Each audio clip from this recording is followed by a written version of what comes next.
In today's video, I'm going to finish the chrome delete on this 2016 Volkswagen Passat. All that's remaining is the actual chrome around the windows. Of all the chrome delete I've done on this car, the windows seem to be the most tedious part. So I wanted to save this last window for you guys and go through it step by step. So everything on the car is pretty much complete. As you see here, I've done chrome delete on the lower grille, the upper grille, the emblem. I've also added some vivid hex tint on the headlights and tail lights. It looks awesome. This is the completed driver's side window. So as you can see, that used to be chrome. It looks great now. Just got the wheels recently. Everything's starting to blend in really nicely. Hex tint on the tail lights. Just wanted you to see that. So we're going to get this thing started. We're going to go step by step. That rear window is somewhat difficult on this car. So here I want to show you a side-by-side comparison of a completed window with the 3M 2080 gloss black vinyl wrap. The rear window is the original chrome. The difference is amazing. It just takes a little bit of time and concentration.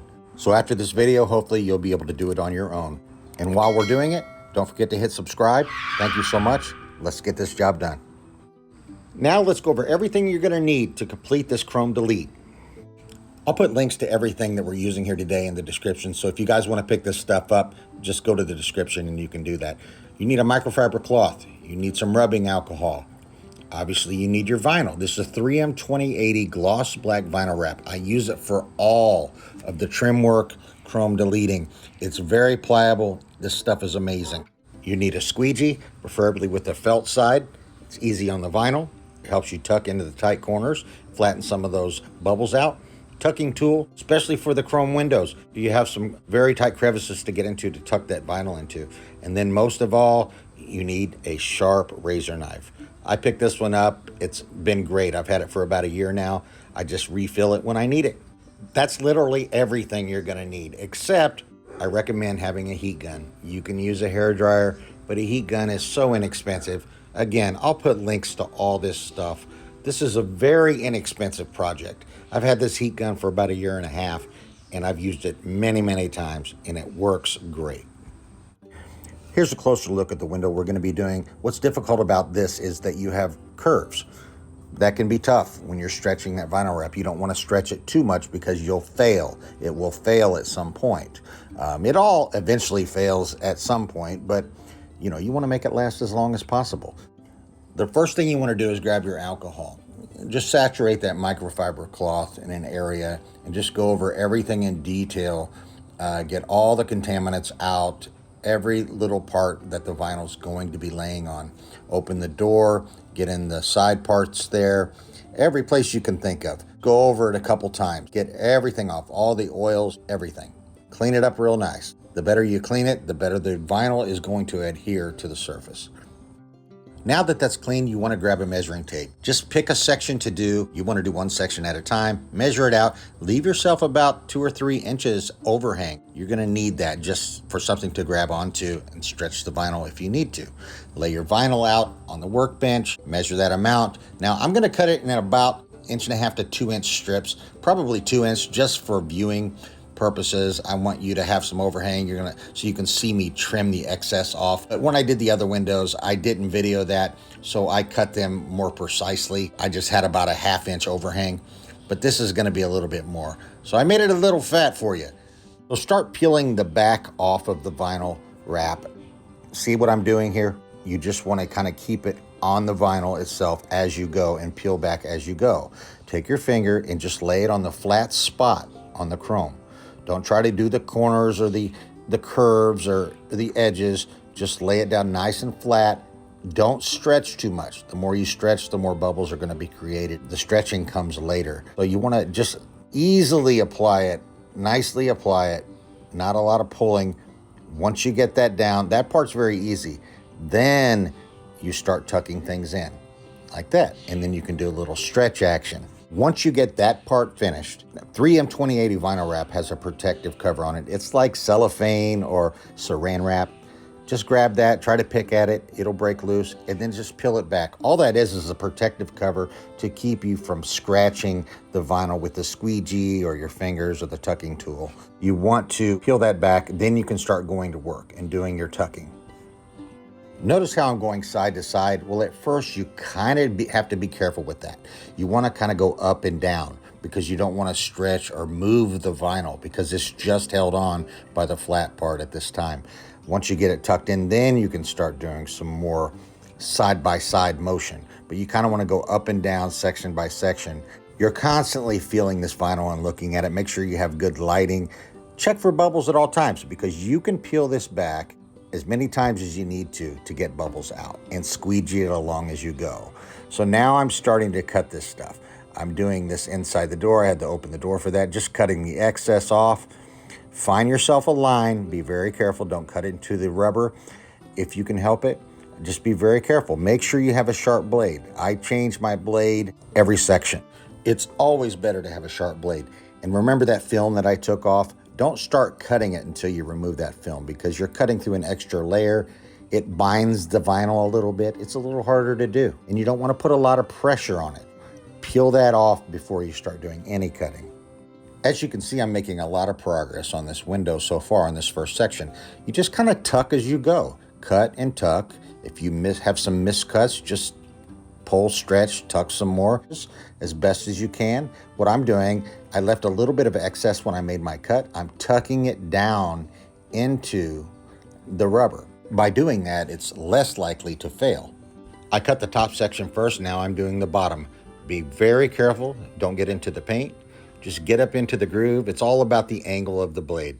So I'm speeding this up real quickly for you because I think you get the idea for this first section. Now, once we get to the difficult part of the window, that's where you really need to pay attention. The first and the easiest section is complete. Look at that. Now look at the front window. Look how it blends in. It looks like it was made that way. Open your door, check inside, make sure you got it tucked around the corner really nicely. I think it looks great. It's always rewarding when you do this type of work. It really is. Now on to the second section. Notice this one has a slight curve in it. It's not the worst. The last part is going to be the worst part. Being very honest here, I'm not the most crafty person in the world. I mean, look at those hands. I have sausage fingers. I mean, I'm better at doing more mechanical stuff on the car. But if I can do it, you can do it. Pretty much anybody can do it. I noticed at first I struggled and I just needed to slow down and take my time. When I did that, I made less mistakes, wasted less material because believe me, I've gone through a ton of this material. But you don't have to. It's not expensive, but it does get expensive if you keep wasting it. So same thing, you want to apply it to the flat part of the chrome. And this isn't much of a curve, so it just kind of bends as you go. All right, just get it tucked in. Remember, go kind of up like that. You don't want to go side to side too aggressively. You can a little bit until you get it tucked in. Once you get it tucked in, then you can put more pressure on the side to side motion. So get that all tucked in. Don't forget to leave your overhang on both sides so you have room to stretch and work with. As a reminder, and I forget a lot, don't forget to peel off the protective cover before you start doing any cutting. Once you start cutting into it with that on, you notice you're going to struggle. It's going to bind the vinyl. It's just cutting through an extra layer. So get that off. Then with a sharp blade, everything should cut very smoothly. You don't have to put too much pressure. So just like the first section that we did, everything's the same. I usually like to start cutting on the top and then I'll cut the bottom section. Make sure I tuck in, open the door, tuck into the sides. You just want to eliminate any possibility of it failing. You want to make sure everything's tucked in without too much stretch. Minimal stretch is good. Now remember that heat gun, we're eventually going to break that out and we're going to go over all of this. But with this particular chrome delete, I don't find it necessary to do too much stretching with the heat gun.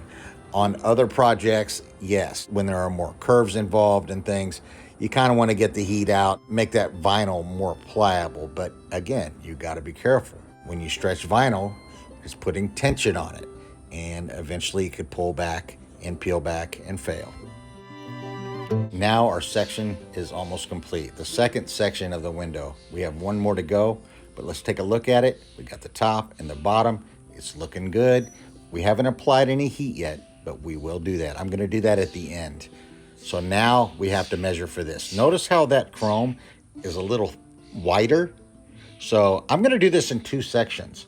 I would have to use a complete large section to make it one piece, to cover that whole window like that, and then make my cuts. But I'm going to do it in 2 sections. I did it on the other side, and it looks fine. You don't even notice where they bind together.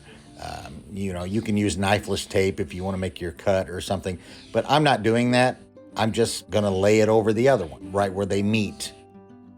Everything's pretty much the same right now. As you can see, I have the door open. You got a nice through the window view. But yeah, just tuck and cut, tuck and cut. I started to slightly go around the first curve, but now it's time for the bottom section. That's going to be a major stretch. So you want to cut your film a little wider than you normally would and get it on there, and you're just going to have to work it. This section is going to take a little more time and a little more concentration. You're just going to have to go bit by bit, piece by piece, work out the bubbles, stretch as you go. You probably don't need to apply any heat because it's not a really large area, but you're going to have to get in there with some precise finger work and tucking work to get everything smooth and looking good. Your vinyl skills come in when you're doing something like this. Now, again, I don't have extensive vinyl skills, but had I not done previous vinyl work on this car, trial and error, I would really struggle a lot more with this part.